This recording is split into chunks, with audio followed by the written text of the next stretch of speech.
Mugi Gusti Allah tansah paring rahmat barokah tumantuk panjenengan sedaya dalesan para kulawarga ingkang nembe nandhang sakit dipun paringi enggal saras awit kuasane Gusti Ilahi Rabbil Amin. Nggih. Mas mangsuli atau menjawab pertanyaan panjenengan, nyuwun pangapunten, sekali lagi mohon maaf yang sebesar-besarnya, bukan berarti mengkambing hitamkan dengan adanya makhluk yang berseberangan dengan dunia kita, tapi sesungguhnya terserah, monggo panjenengan mau percaya silahkan, boten nggih sumangga, bahwasanya sesungguhnya memang makhluk astral itu ada. Dan kebetulan sekali baru-baru ini ada pertanda datangnya pasukan Kanjeng Ratu yang memang sengaja untuk menambah warga atau anggota baru. Tidak ubahnya di alam nyata, ada yang pensiun, masuk pendaftaran lagi, begitu dan seterusnya. Jadi ketika Sang Sukma ada di penantian dan sudah waktunya untuk sowan menghadap Ilahi Robbi, maka secara otomatis pasukan Kanjeng Ratu pun berkurang. Maka dengan menurunkan prajurit Lampor yang dipandigani Ki Krendhawahono ini turun untuk merekrut anggota sebanyak-banyaknya. Siapa sebenarnya Lampor tersebut? Lampor tidak lain adalah pasukan atau bala tentara yang tidak kasat mata. Sedangkan tanda-tanda kedatangan Lampor diawali dengan fenomena alam yang berhawa lain daripada biasanya. Dingin menusuk tulang, angin berhembus kencang, ranting-ranting dahan banyak berjatuhan, bahkan daun yang masih belum kering juga jatuh berguguran.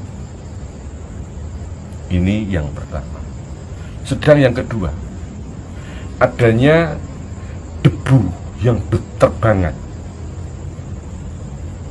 Ya, tanpa disadari, debu-debu ini pun membawa penyakit. Ini adalah tanda datangnya pasukan Lampor. Dan ada juga fenomena yang mungkin terlihat oleh beberapa manusia secara tidak sengaja, adanya keranda yang berjalan tanpa ada yang membawa,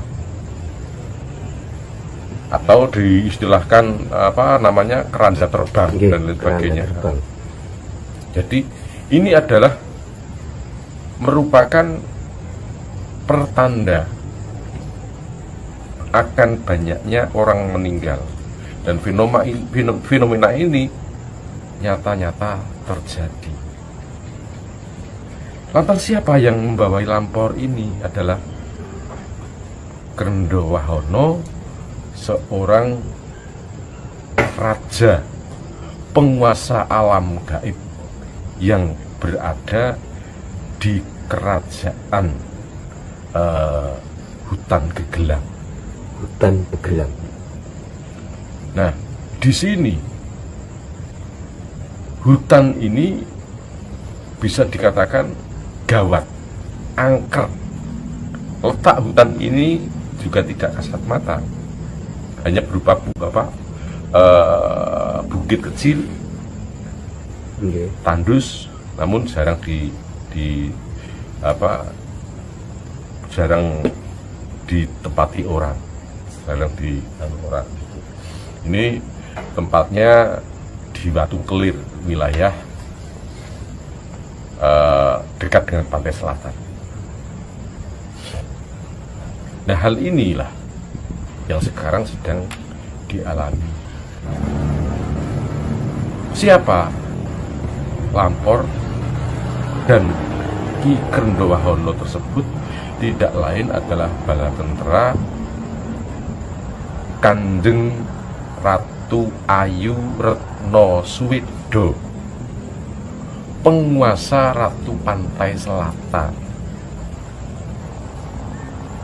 Nah, mengapa kok Kanjeng Ratu Retno Suwedo atau yang lebih dikenal dengan Kanjeng Ratu Kidul ini membutuhkan banyak tenaga untuk dijadikan asok abon atau dijadikan sebagai pasukannya? Tidak lain adalah untuk keseimbangan alam antara alam kasat mata dan alam gaib, agar menjadi sinergi yang seimbang. Dan juga Ratu Kencono Wati atau lebih dikenal Nyai Blorong ini juga sedang bereaksi. Dia mengerahkan kekuatannya. Lantas pasti akan timbul pertanyaan, berarti kalau begitu Ratu Kidul itu jahat karena mengambil orang yang tidak berdosa tiba-tiba meninggal. Jadi begini, kalau kita melihat menilai dari segi negatifnya seolah-olah seperti itu, tapi hal yang negatif itu pasti terkandung makna yang positif. Seperti tadi saya sampaikan, butuh keseimbangan antara alam gaib dan alam nyata. Dan di balik ini semua kita diperintah untuk mendekatkan diri kepada ilahi. Satu. Yang kedua, penguasa alam gaib menunjukkan kekuatannya bahwasanya aku ini ada. Lantas bagaimana untuk menimbangi diri? Tentu saja jangan pernah lepas untuk berzikir. Illallah, illallah, illallah, illallah, illallah. Terus setiap malam dekatkan diri kepada Allah. Karena dengan kita mendekatkan diri kepada Allah dengan menyebut namanya, maka secara tidak langsung kita ini sudah membetengi jasad kita sendiri. Nek wong Jawa ngarani Sangsukma langgeng, jaganen gedhong kencana wujute raga, dadya sampurna sejati ning sampurna, kukut-kukut saka kuasaning Gusti, yang artinya sang raga, sang sukma sejati akan dijaga raga dan tidak akan meninggal tanpa kehendak ilahi. Apa yang saya sampaikan banyak tentang Lampor tadi itu bukan cerita mengada-ada. Jadi bertepatan dengan munculnya bulan ini. Kebetulan saya sedang bermeditasi. Harapan saya tidak lain adalah minta kebesaran Allah agar anak cucu saya selamat, dan syukur apabila doa itu diterima oleh banyak tetangga, teman dekat, kerabat kami. Tapi tanpa disadari, saya melihat sepasukan orang yang memakai baju ala-ala kerajaan. wujud, Mas. Nyata. Jadi saya melihat awalnya itu seperti awan, koyok mego kayak. Jadi kan kebetulan langit cerah meskipun rembulan bulan pada saat itu masih belum tampak. Pas saya tidak sengaja ke tengah dah ini di langit itu tampak mega. Nah, mega ini kok akhirnya berbentuk bayangan seperti manusia gitu, seperti lukisan manusia berjejer-jejer gitu, seperti pasukan gitu gitu. Nah, setelah berbentuk seperti itu, akhirnya wujudnya toh. Jadi awalnya gambar tipis seperti siulat gitu, tapi akhirnya menjadi nyata. Dan ini dari arah apa kayak kidul kulon, dari arah kidul kulon, arah selatan barat, barat daya ya, barat daya. Itu baris. Ada apa ini ya? Makanya saya tahu, oh itu lampor. Wah, lampor. Jadi saya mungkin juga saya sebagai manusia yang masih menikmati pedasnya cabai, asinnya garam, bisa jadi tafsiran saya salah. Namun kalau saya mengatakan itu lampor.